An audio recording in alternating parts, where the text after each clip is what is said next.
Today's episode has been brought to you by OfferingTree. Have you heard of OfferingTree yet? If you've been listening to this podcast for a while, you have likely heard me talk about them a lot because I love this company. I use their software in my own yoga business, and I tell so many yoga teachers about it, about the software, but also about the people who work to create this amazing software. This month, I set up my 6-week online Yoga for Pelvic Health series on OfferingTree. Gosh, it has been forever since I have taught yoga. I'm excited about it, and thank goodness for OfferingTree because it saved me a lot of time, and I just appreciate how organized my event is because I'm using this software. That way I can focus more on teaching and sharing yoga and less on the tech side of things. If you are needing help with Zoom links, emails, your website, scheduling students in, taking payments, dealing with different time zones and currencies, I really suggest taking a look at OfferingTree. There's a 14-day trial with them, and because you're a podcast listener, you get a special discount. Go to offeringtree.com/Shannon to get that. Hello and welcome to the Connected Yoga Teacher Podcast. I'm your host, Shannon Crow. I use she, her pronouns.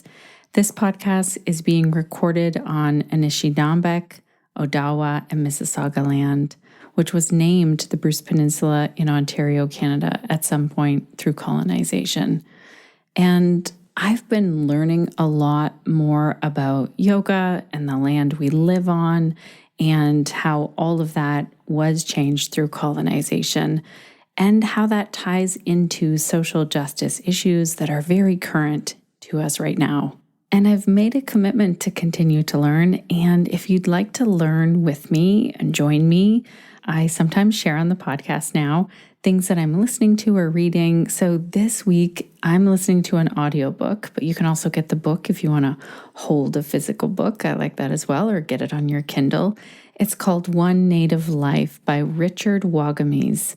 And I am loving this book. It's beautifully written. I feel hope when I read it. Well, when I listen to it.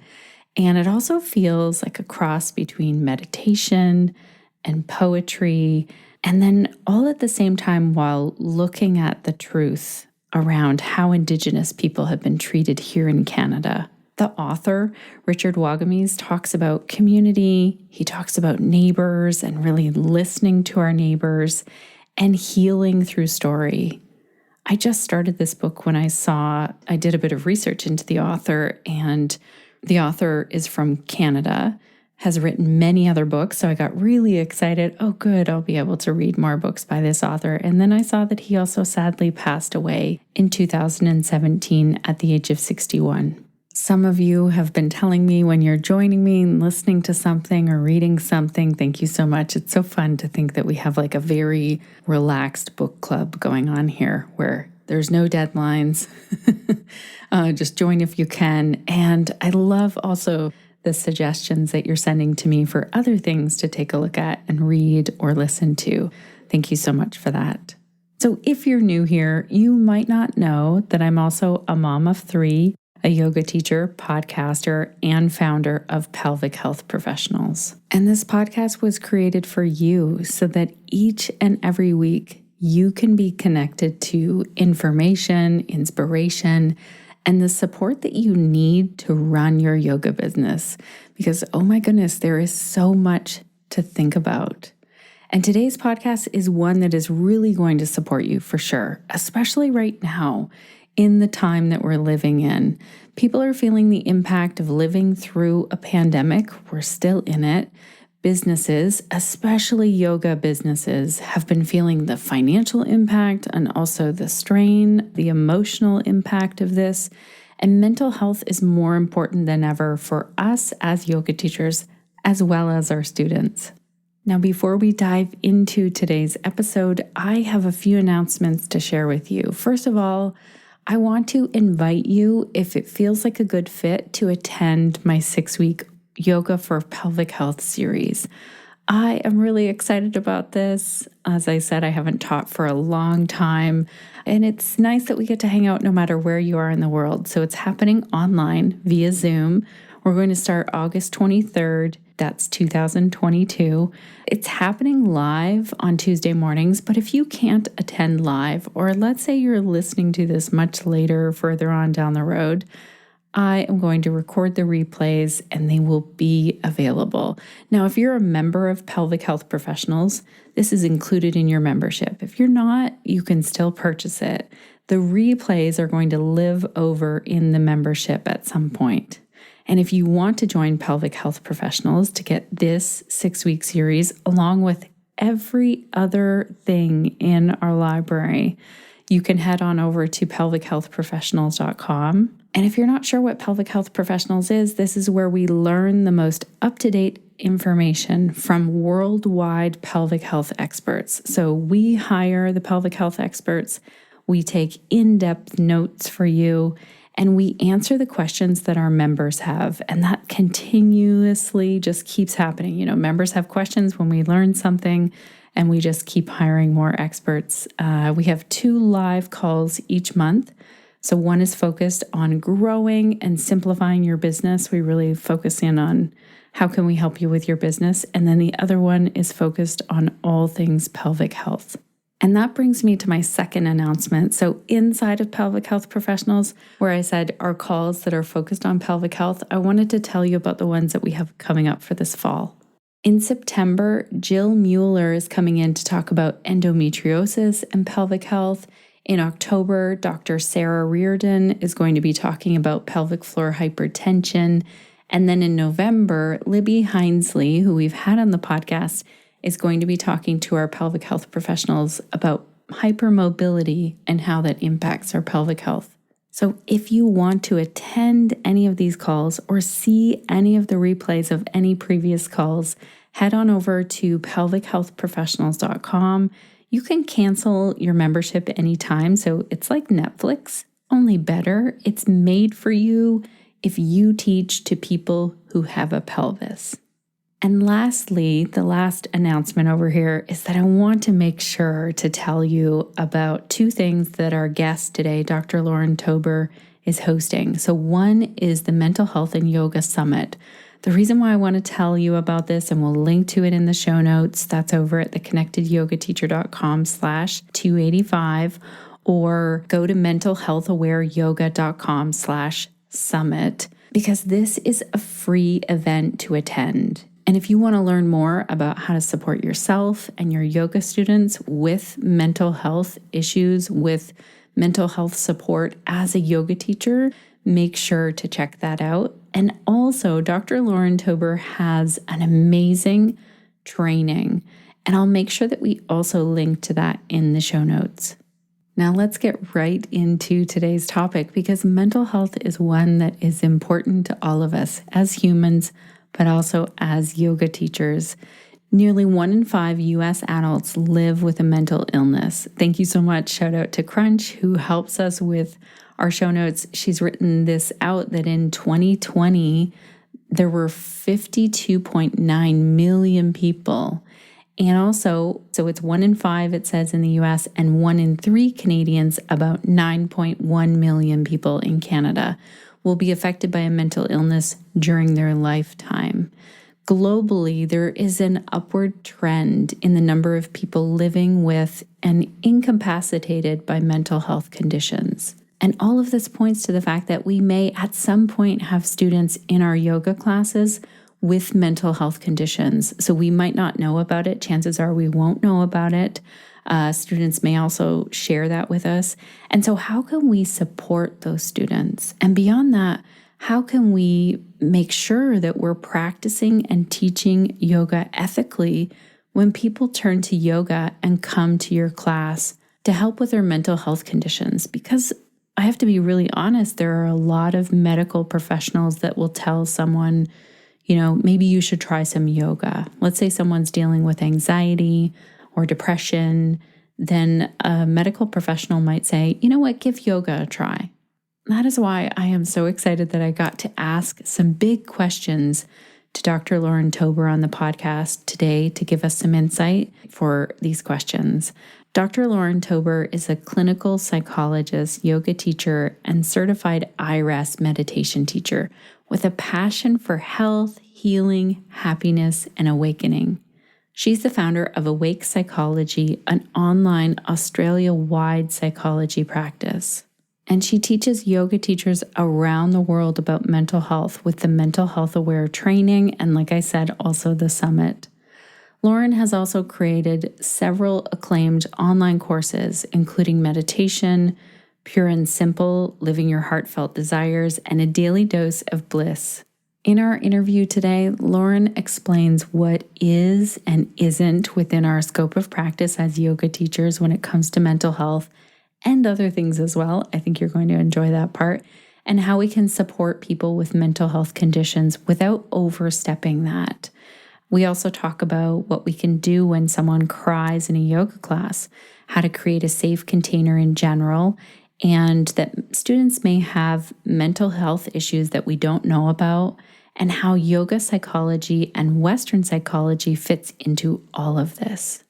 I cannot wait for you to hear this interview with Dr. Lauren Tober and also to continue the conversation. I'll be here at the end of the interview to share my key takeaway here and also to tell you about a few other things. So let's dive right in and meet Dr. Lauren Tober.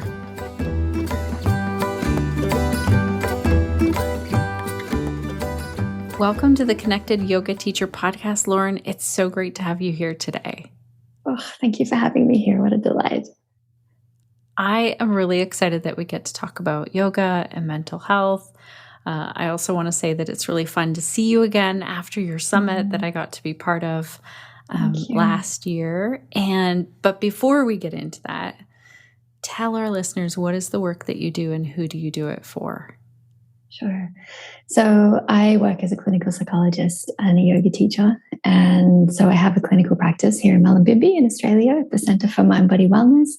But then I also run mental health aware yoga. So I teach yoga teachers about mental health. So how to really support their students experiencing mental health challenges in their yoga classes and sessions, because we know that so many people experience mental health stuff.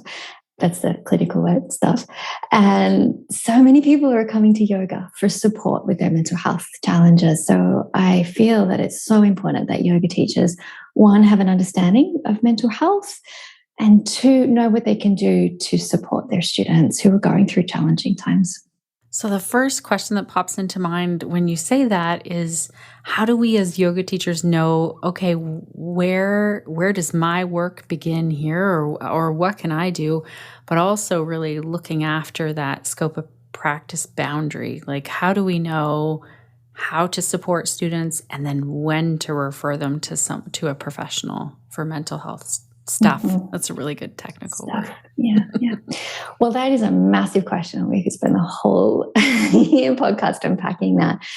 Where do we start? Okay, so let me start with a bit about, we don't necessarily know someone is going through going through some mental health challenges. So our students might tell us, they might put it in the intake form, but chances are they won't. And we won't know.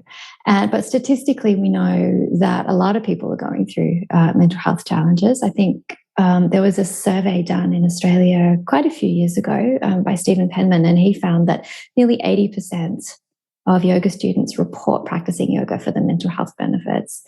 And this was pre-COVID, right? So I think things have shifted even then. So we don't necessarily know that our students are going through mental health challenges, whether that's clinical level, so they have a diagnosis, or subclinical, some worry or anxiety or sadness that's showing up in their life, but wouldn't necessarily meet diagnostic criteria, but still is interfering and making life difficult. So we won't necessarily know that they're going through that stuff. But I think we need to make a presumption that a fair few of our students are. Okay, that's so good to know that lots of times people just walk in quietly into our class. We don't know what's going on with them. No. So, and people are really good at pretending that they're well. I don't know if you've ever had a really bad day and you've shown up and, people think that you're on and you're calm, and then it's like a duck sitting on the water. You're looking calm above, and then under the water, the feet are going under the water, and it's the anxiety and the mind and the rumination kind of churning away. So we can present. Many of us are so good at presenting really well, and then there's stuff going on underneath. So we might, especially initially, we might not initially know that a student is going through a difficult time. It might come out over time as you create a safe container and they feel they can trust you. Maybe they'll tell you, or maybe it will show up in class, like they'll startle at a loud noise, or they'll have a reaction if you come too close, or you do a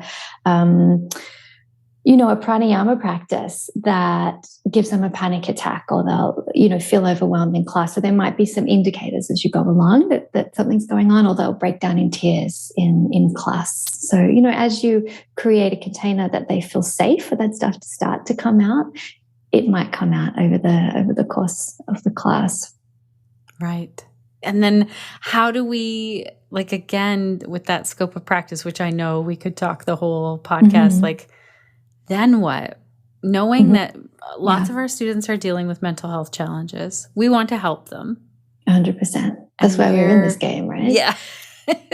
And then how do we know? Because I have looked at websites or listened to yoga teachers and sometimes thought, I think this is beyond your scope of practice as a yoga teacher.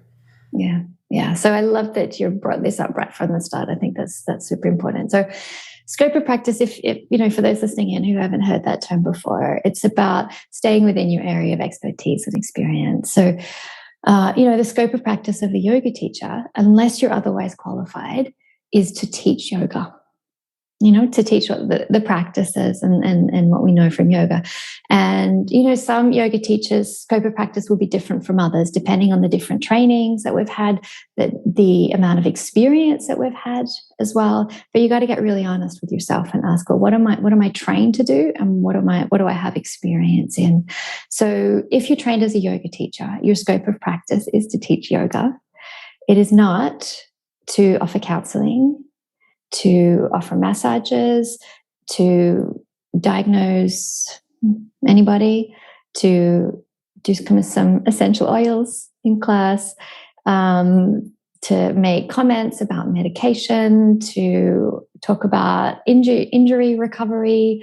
I mean, I know myself, students come up, pre-COVID when I was teaching classes, and would say, I've just had surgery. What yoga postures should I do as part of my recovery? And my answer was, I don't know, but we have a great physiotherapist who's a yoga teacher here. Perhaps you could go and talk to him. So my scope of practice as a clinical psychologist and a yoga teacher does not include recovery from surgery. I have no idea how to help with that. So I'm really clear that that's not part of my scope of practice. As a psychologist, part of my scope of practice is around mental health and counseling and be able to support people in that domain, because I have that education. I've been doing this for 20 years. As a yoga teacher, you need to really get clear on what your scope of practice is and make sure you stay within that. And if you feel tempted to do some counseling or offer a massage or whatever it is, by all means, if you think this would be a great addition to your teaching, go and get some training in that area so you can broaden your scope of practice and include that in your offering. That's amazing. Thank you. So you lead yoga for mental health trainings and a summit. So you do work with yoga teachers around mental health. So even though it's not within their scope of practice, my guess is that you're trying to give them enough information so that they can really help their students that are coming to see them. Is that correct? 100%. Yeah. Yeah. So I think that yoga has an amazing role to play in terms of supporting mental wellness and supporting people who are going through mental health challenges. And so part of this is, so what we teach in the training and what I think is really important for yoga teachers to know is to understand mental illness through a Western lens. So understand diagnostic criteria. So if a student comes to your class and say, well, my doctor diagnosed me with major depressive disorder, social anxiety disorder, whatever it is, you have an understanding of what that means. So you're speaking the same language that your students are coming, or if you're working with other health professionals, you understand the model of Western psychology. We also look at yogic psychology. So we look at mental health and mental illness through a yogic lens, understanding it through there. We look at safe container. And really, for me, this is one of the most important parts of supporting somebody, or supporting anybody, let's face it, but supporting somebody going through mental health challenges is creating a space where someone can come and feel safe. And I think generally as yoga teachers, we do this really well. And I also think it's fairly rare for people to come and have a space that they can feel really safe in. And it can be really healing to do that, where you can show up and feel welcomed and accepted and not judged, and your nervous system can settle. Like, that is a huge gift in itself. And then we look at therapeutic skills. So learning how to listen and languaging and things like this. Then we also look at yogic practices. So what yoga practices are helpful for anxiety and depression and trauma and stress. And then we also look at what to do in a mental health crisis. So if somebody cries in class, or they're triggered, or they're overwhelmed, or they disclose suicide ideation, how can you hold that? So this is all within the context of a yoga class or a yoga private session. So you're still staying within your scope of practice as a yoga teacher. We're not offering counseling, but we can listen, for example. Yeah. And then we can refer as well. Right.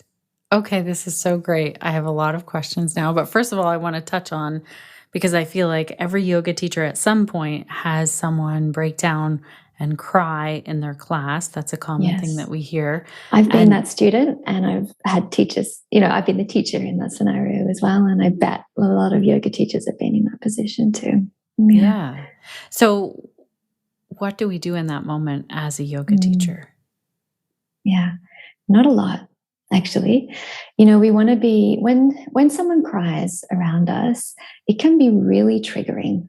And often the first response is to regulate our own nervous system and our own emotional state in the face of that. And we often do that either by shutting the person down or backing away. So we just pretend it's not happening and we go on teaching the class, or we say, there, it's okay. There's nothing, it's all fine. Don't worry. Do some breaths to release the tears or something. But really what we're doing in both of those instances is trying to regulate our own state, trying to stop that from happening so we can feel okay, or step away from it so we can pretend it's not happening so we can feel okay. So the first thing I would suggest to do is that we get okay with crying. We learn how to cry ourselves and be okay with that. And we learn how to be around other people when they're crying and be okay with that. Just because someone's crying, it doesn't mean they're not okay. I don't know if you've ever been in a situation, Shannon, where you've cried and you've been okay. Like you can be okay and cry at the same time. Have you ever had that experience before? Yeah, you can just ask my children who see me cry on a regular basis. Mostly like it's when I see something joyous or really cute, like a commercial, or I get so wrapped up into a TV show and then I'm crying. My kids love to make fun of me at that moment. Like, Mom, it's a show. It's fake. I'm like, yep. And I'm really moved right now. Yeah. Yeah. So I think we need to do our own work to make sure that we can be with our own, like the intensity of emotion that happens in us when we cry, and maybe be around other people when they cry as well. So that would be the first thing to do. When you have a student who cries in class, you actually don't need to do very much. You don't need to hug them. You don't need to pat them on the back. You don't need to hold their hand. My suggestion, and of course it's going to be slightly different depending on the individual that you're with and the relationship with them, like if you've just met them versus if they're your best friend that have come to your yoga class.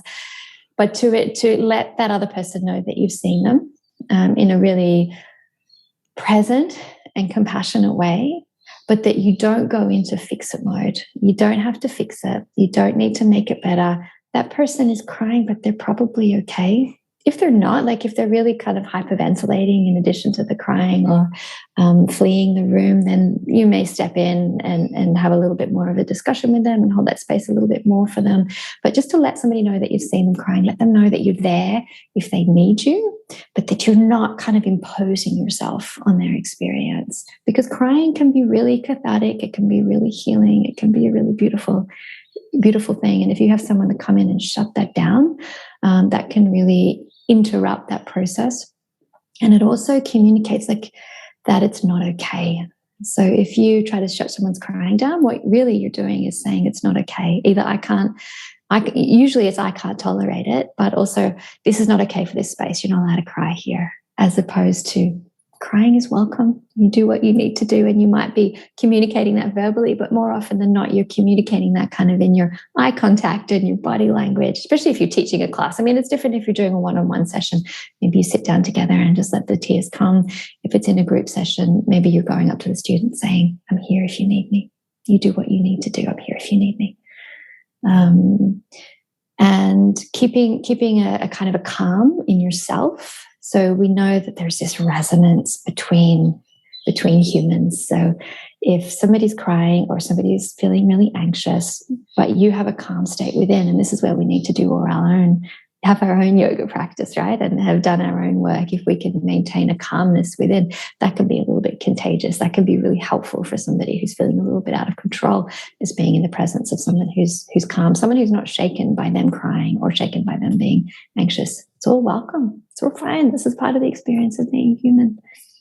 Mm-hmm. And then the final piece would be to check in at the end of class. So you're not making a big drama out of it. Crying's welcome, but there would be a little, I would always suggest a little check-in after class, just to make sure that they're doing okay, and if there's anything that they could do to support themselves as they walk out the door. So what might you say to that person when you're checking in at the end of class? I think it would really depend on the individual and your relationship with them, but it might be something like, how you doing? As simple as that. Right. Or, I saw that there were some tears coming up in class. Is there anything that I can do to support you? And I like how you also said, don't just ignore it. That acknowledgement is nice as well. I've been that student in that situation, and it is nice just to have a look from the teacher, like, all is like, I see you here, and still holding space for that person. You can communicate a lot, can't you, in your body language and your eye contact, and so it might be words, or it might be more body language. Now, what if that student then communicates with you and says, okay, here's why I broke down crying in class, and they confide in you? Because a lot of the time in that space where they're walking out the door, then they will start to talk to you as a yoga teacher. And I think that's a spot right there where like the lines get fuzzy. Okay, I'm standing here, I'm listening. Now, what is my scope of practice as a yoga teacher? Now that this person is telling me, maybe they're struggling, maybe they're dealing with a period of grief, or, something is really kind of throwing them off in that day. Then what do we do? Well, firstly, if students are doing that, and students do that 100%, I want to congratulate you for creating a safe enough space where they feel safe to share that with. And I think that's the fact that sounds like it's happened to you, Shannon, means that you hold a beautiful space for your students, so they feel like they trust you and they feel safe enough to say that stuff for you. So firstly, hats off to you and anyone else listening in. If that's happening to you, chances are that's because people feel safe enough to do that.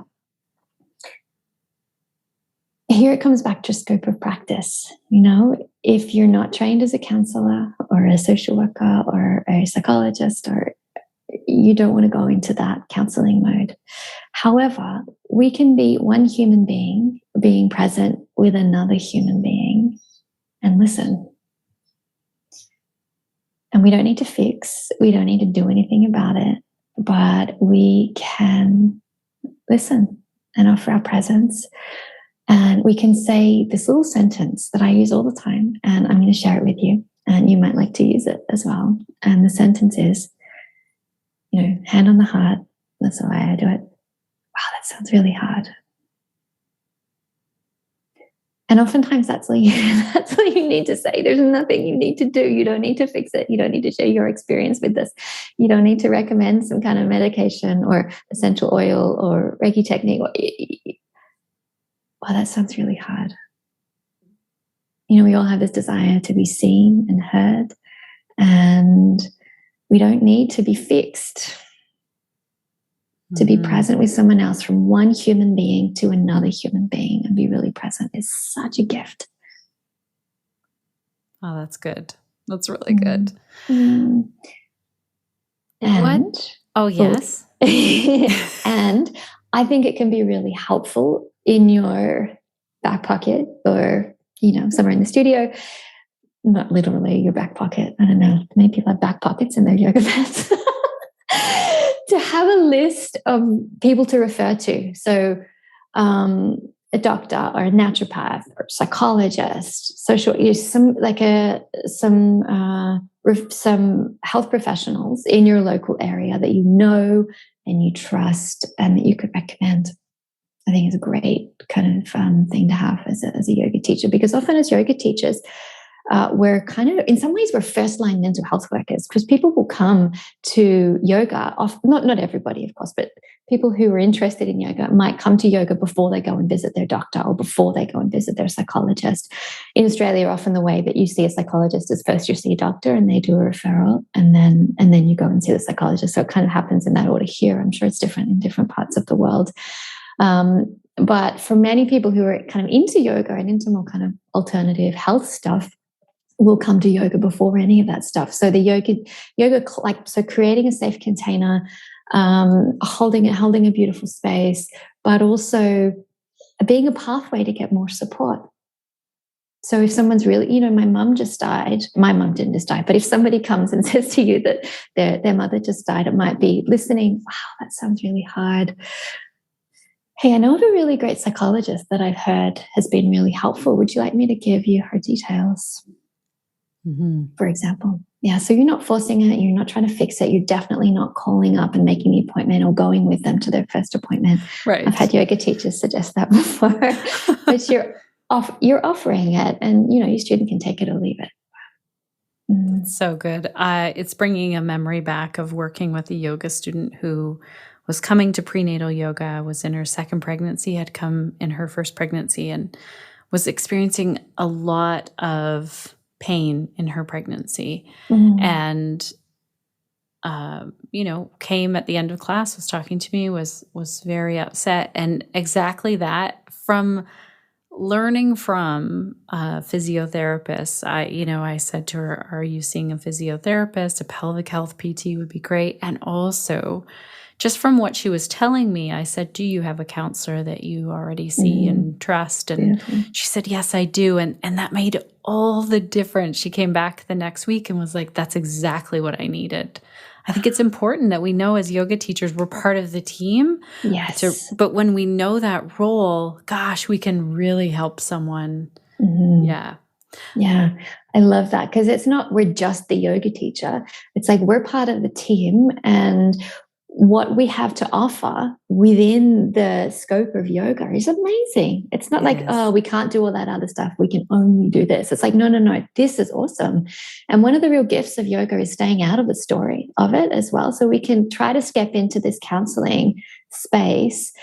But actually, I think one of the beautiful things about yoga is staying out of the story and supporting people to get into their bodies and to breathe. And, you can leave the story stuff to somebody else, because there's definitely a time and a place for that in the counseling room.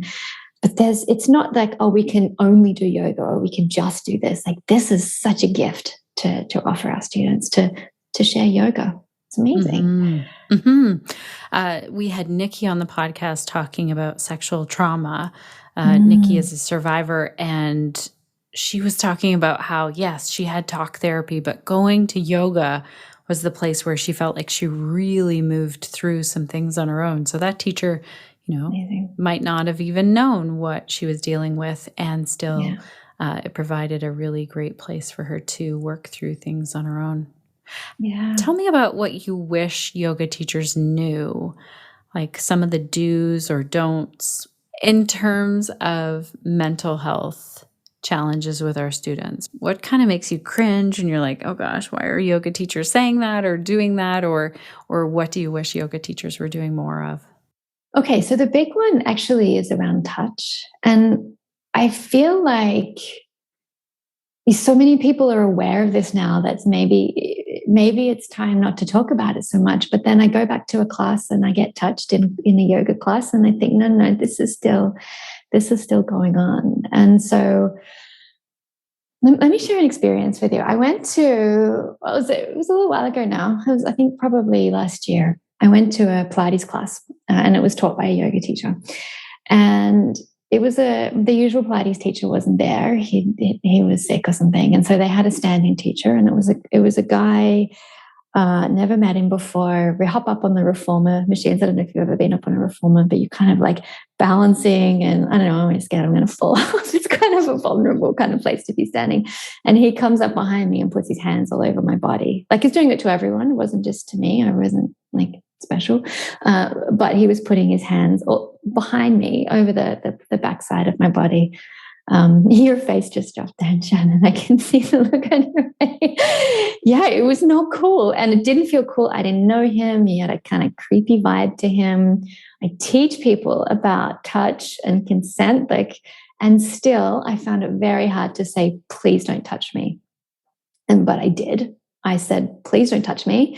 And he said, oh, I didn't know you didn't want to be touched. So he kind of put it back on me, like he was in the right. How was he supposed to know that I didn't want a creepy guy coming up behind me and touching me on my backside of my body in front of the whole class? So it takes a lot of courage to be able to say that. Like, I found that really hard, and I teach this stuff, right? I'm in my 40s. I'm not afraid of speaking up, and yet I found it really challenging to do that. And so then the class goes on, we're lying down on the reformer machines with our legs in the stirrups, kind of another vulnerable position. He goes and picks up a stick. In Pilates, they have these, I don't know, about 40, 50 centimeter sticks that you do Pilates type things with. And he picks up the stick, he brandishes it in front of the class, and he says, oh, this is the naughty stick. And he touches me with his stick. And I said to him, can you please not do that? And he put it down. And we went about our Pilates, and then he gets his iPad and he comes over and he touches me with his iPad. And he was a yoga teacher as well. This was very recently. I kind of imagine this stuff happening like 10 years ago. No. It is still going on. So I still think we need to have these conversations about touch and consent. Oh my goodness. That sounds like that's 3 times. And then twice also, it's still touch, even if it's with a stick or with a naughty iPad. stick. Yeah, a naughty stick. That's that.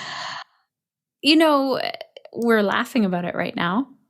And if someone had experienced any kind of trauma or was in a mental state that just couldn't bear that day, or wasn't strong enough to say, please don't touch me.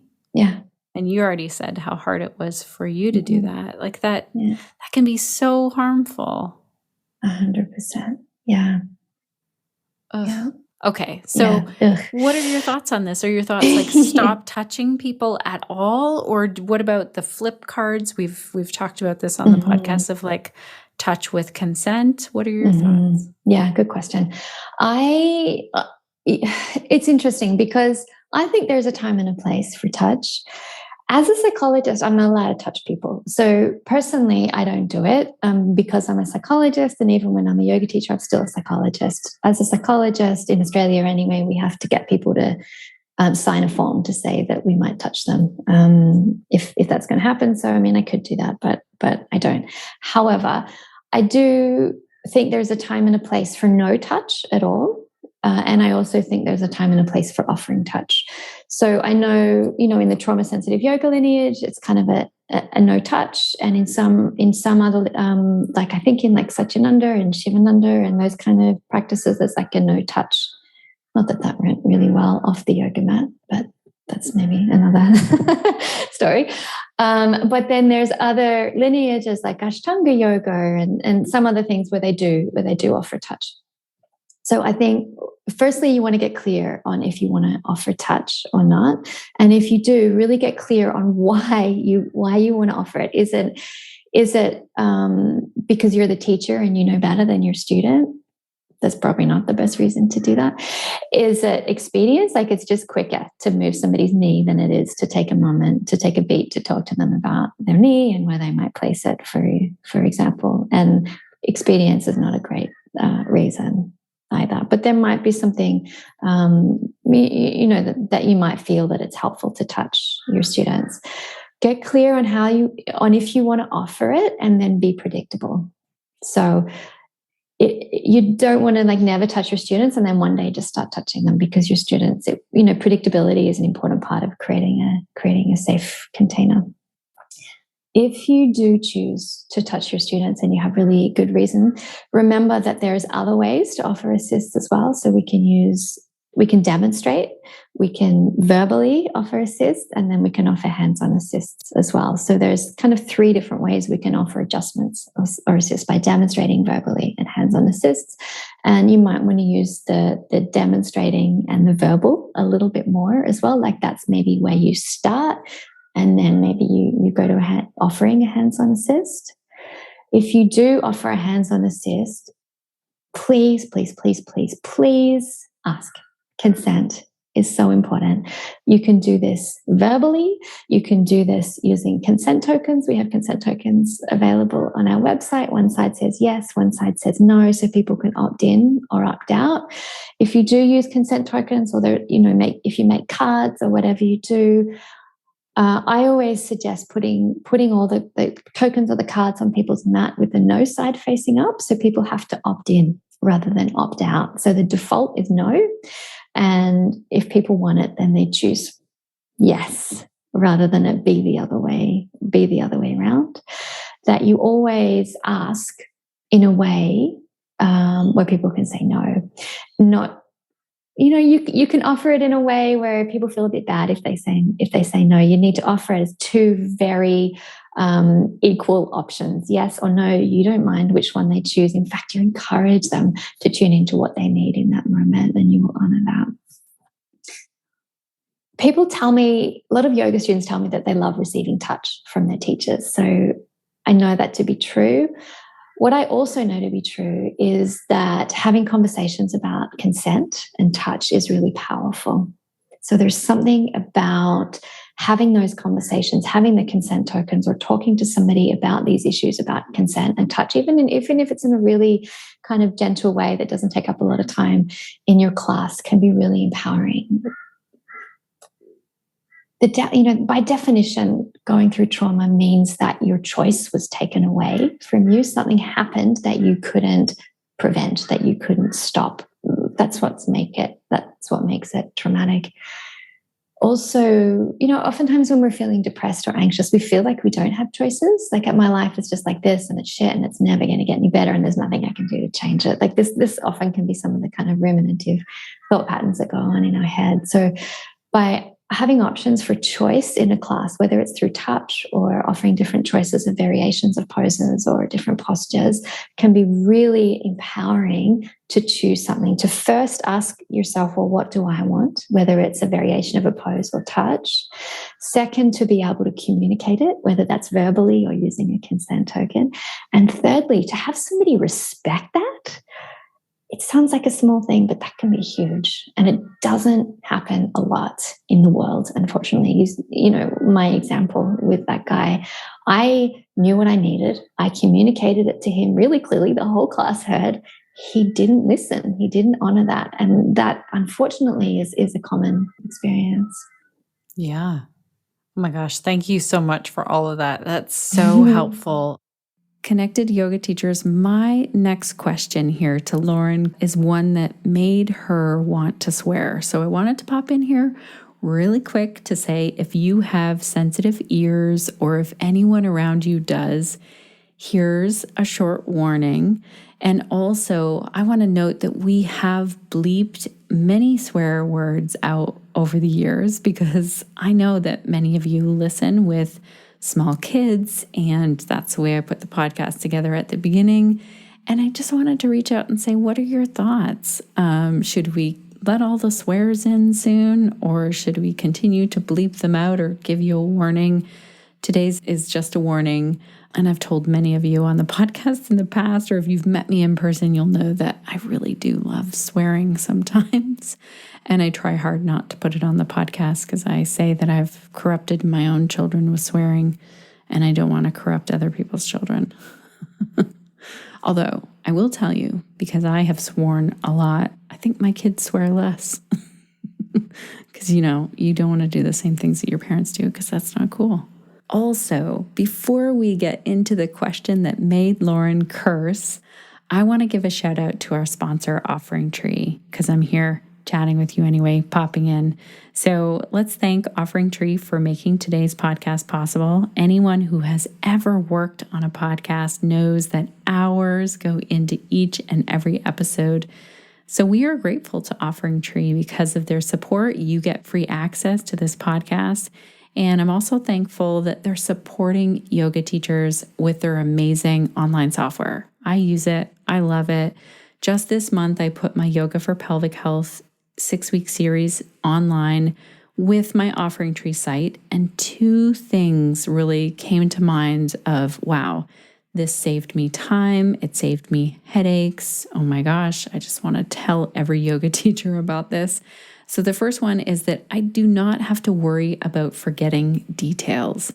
So back when I first started teaching yoga, I used to make posters for my events, the who, what, where, when, how, all of those details. I wanted to make sure were on those posters. And I didn't want to forget any of those details. And in the past, I have done that. I've made a website page or a poster or a Facebook event and forgot to put some detail in. And it's really too bad when that happens. But when I'm creating something with OfferingTree, putting the details in there is how you set up that class or that workshop or that training or that series.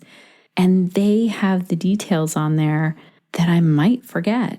Like, okay, do you want everyone to say yes to this waiver, this terms and conditions, this consent form? Or, all of the details, like what is the description? What's the title? What are the dates? How much are you charging? And all kinds of little things that you might not have thought about. The other thing that I am so excited about is time zones. Yes, OfferingTree does time zones, but oh wow.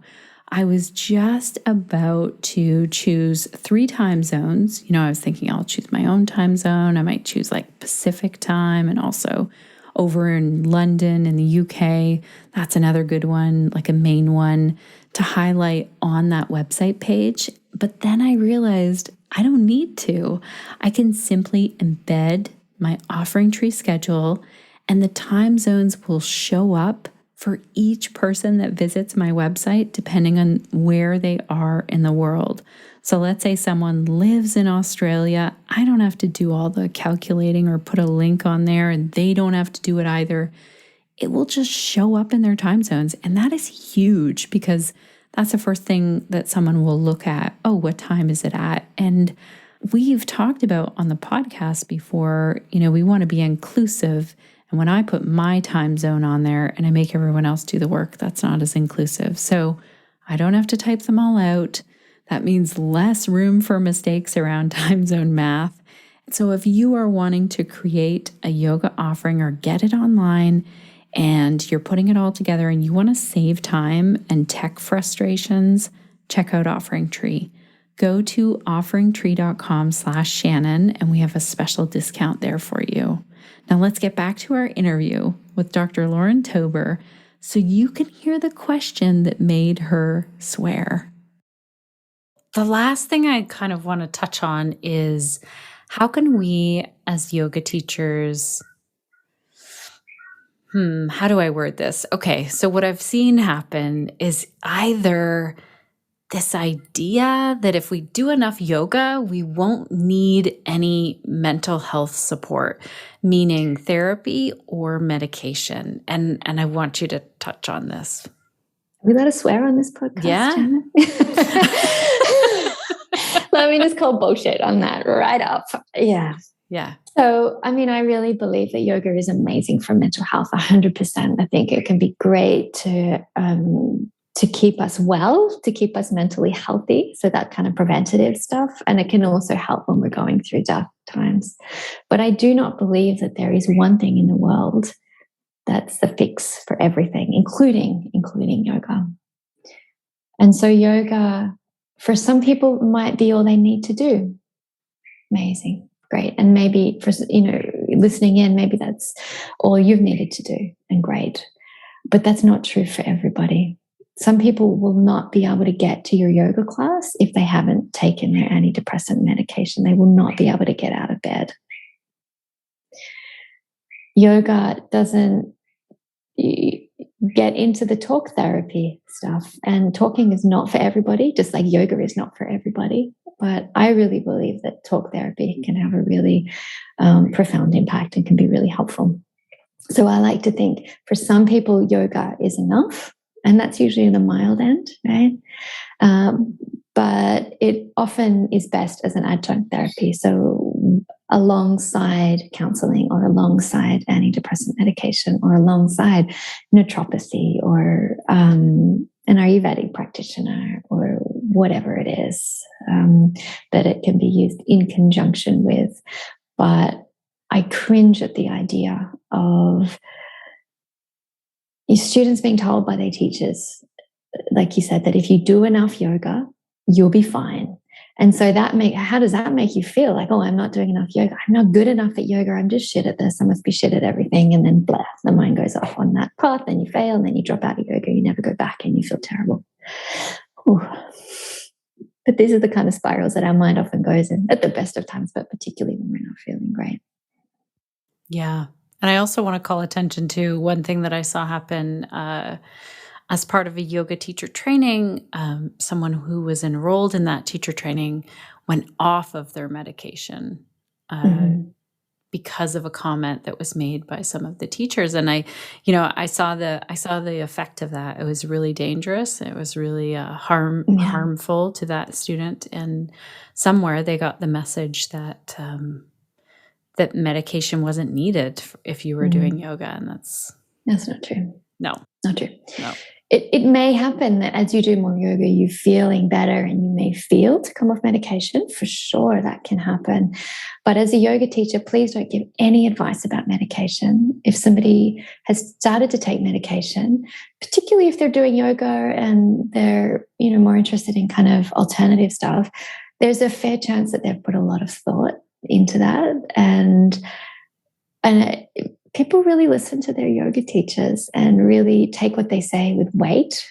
Sometimes maybe a little bit too much, like we're put on a pedestal sometimes, I think. Yes. So as a yoga teacher, there is a power imbalance in that relationship, and you need to be really mindful of the things that you say.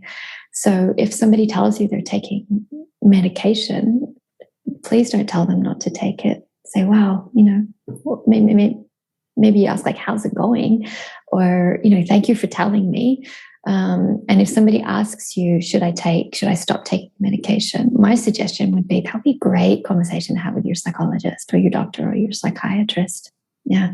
Yoga can work really well in conjunction with medication. But in terms of your medicine, that'd be a great conversation. I have a doctorate in clinical psychology, and I still don't advise people on their medication. I always refer them to their psychiatrist or their doctor.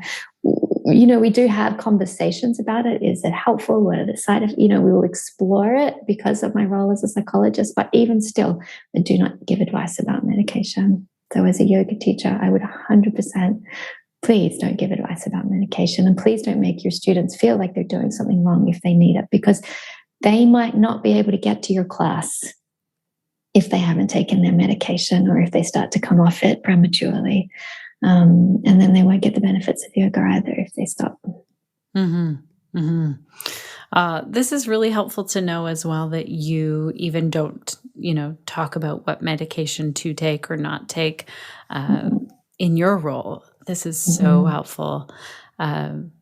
Yeah. And overall, I hope that our listeners feel a little more comfort now around talking of, like, where our role is with regards to mental health. And if they want to learn more from you, how do they do that? What's your website, Thanks, or Shannon. what's the best place to go? So my personal website is laurentober.com. But if you're particularly interested in the mental health aware yoga stuff, it's www.mentalhealthawareyoga.com. Perfect. We'll make sure to put it in the show notes as well. Amazing. If we also have a summit coming up again at the end of August, and you can go to, it's the Mental Health and Yoga Summit, and you can go to mentalhealthandyogasummit.com to find that too. That's amazing. I'm really excited about that. You were telling me before we hit record of the great feedback that you got from people who were presenting, and then people who were taking the sessions. And I heard great things from people who I told, check this summit out. And I just love that you're doing it again. And it was so great having you on the summit. Yeah. Shannon, so cool. It was a really nice experience. So thank you for creating that, and thank you for doing this work, because it's so important, especially right now. We've been through a lot in the last while. Oh my goodness. Yeah, the last couple of years have been huge for everyone. I think in the yoga industry, I mean, it's been difficult for lots of industries, but if we can call yoga an industry, like the teaching industry, it's been really tough for yoga teachers, both personally, of course, but also in terms of their careers. Yeah. Well, thank you so much for this today. Thank you for having me. And what a nice to switch roles. I was interviewing you last time, and now you're interviewing me. I love it. Yeah, me as well. Thank you. Thanks, Shannon. Thank you again, Dr. Lauren Tober, for coming and chatting with us here on the podcast. Wow, what an amazing interview. What a ton of information. I'm just so grateful. And also, I'm grateful that our connected yoga teachers get the chance to learn more from you and other people in the mental health field. So make sure, connected yoga teachers, that you go over to our show notes page over at theconnectedyogateacher.com/285. And there you can decide, do I want to sign up for the summit that Dr. Lauren Tober is doing, or the training that she's doing to learn more? You can also leave a comment in the show notes and tell us, what are your thoughts? What are your questions after listening to today's episode? What are your key takeaways? A few things that really stuck with me from this episode are the idea around scope of practice and asking ourselves, what am I trained to do? What a great question. So thank you so much, Lauren, for bringing that in. And also, I loved learning about what to do when a yoga student is crying in our class. I feel like Lauren gave us such a great list. And around touch as well, and hands-on assists, the question of why are we touching our students? And to really dig into that question around why are we choosing to do that? This is a powerful episode. When I went back and listened for the second time, I just thought, wow, I learned some new things again. So this is one of those where you could listen again, take notes, and then pick up new things when you go back and have a listen. We can also continue the conversation in a couple of other ways. We have a great community of yoga teachers over at the Connected Yoga Teacher Facebook group. And we have also a voicemail button on our website in case you want to leave a voice message for me. Go to theconnectedyogateacher.com, look for the button on the right-hand side, and you can send an email. Now, I want to share an email that Jennifer wrote. Jennifer gave me permission to share this. Thank you so much for that. Here's the email that I got that I wanted to share. It says, "Hi, Shannon. I want to thank you for giving me something to listen to every Monday on my way home. As I leave my job, which is unrelated to yoga, your podcast allows me to end my day listening to discussions on something I love so much, yoga. I wanted to write to you about the podcast on belly breathing. I'm so glad you brought this topic up. It was something I'd been thinking about. I too was always taught to breathe from the belly. Although in my mind it made sense, but physically doing it was difficult for me. As much of a relief as it was to hear that I can get rid of belly breathing language, It makes me think about other teachings I've received that are misguided or false. Thank you so much for what you do and for being so transparent. Thank you so much, Jennifer, for sending in this email, for giving me permission to share it. And I love that you're questioning this. I was just part of a conversation with a group of yoga teachers. We were talking about pelvic health topics, and someone asked me a question. I was like, you know what? That's one of those things that I don't know where it comes from. I don't know why we as yoga teachers believe that thing and repeat that cue. So why don't we ask an expert who knows, or why don't we dig into this a little bit more until we come up with a reason for why we're saying this. So I love that you are bringing this in and incorporating these questions in your own yoga practice, where you started to question belly breathing. Connected Yoga teachers, if you want to hear that episode where we really dig into belly breathing, I'll make sure to link to it as well in the show notes.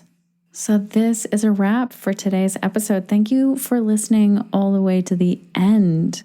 I really appreciate your time. It is so great to hang out with you here together and to learn together.